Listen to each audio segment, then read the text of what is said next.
Good morning mga idol, mo rin i-update ka mga idol no karon sa Lunes nga adlaw.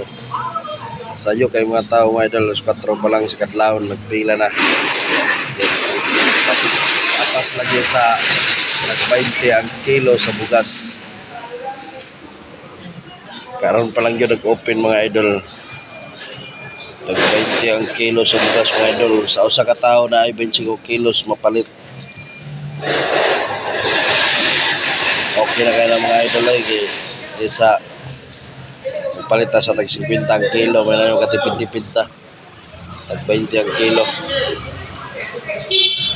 200 daw ko tao karon matag na ano yung mga idol sa tag 20 ang kilo nga bugas. Kami mga idol alas 4 pa mi sa kadlawon dire mga idol, nagpila namin mga idol, nagapas man lagi ta mga idol sa tag 20. May lang makatipid-tipid po. Ang silong sa panginoon sa tubig. Dari din sa kwan mga idol sa Samis sa Clarin.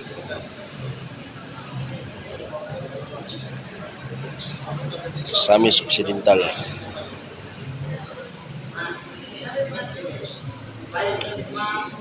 Wala daw gipili nila mga idol pagpalit bisan kinsa basta nagdalang kag ID mo yung kinanglan nila mga idol sa gunsang ID. Sa usa pod ka buwan kausa ra pod ka makapalit, di na ka maka-outro. Sa sunod buwan na pod makapalit ka, kada buwan kausa ra ka makapalit. Mo na ila patakaran mga idol sa aning tag 20 nga bugas, 20 ang kilo. Okay, dari lang ulit mga idol no. Update lang ko niya mga idol otro sa panghatag na sa bugas.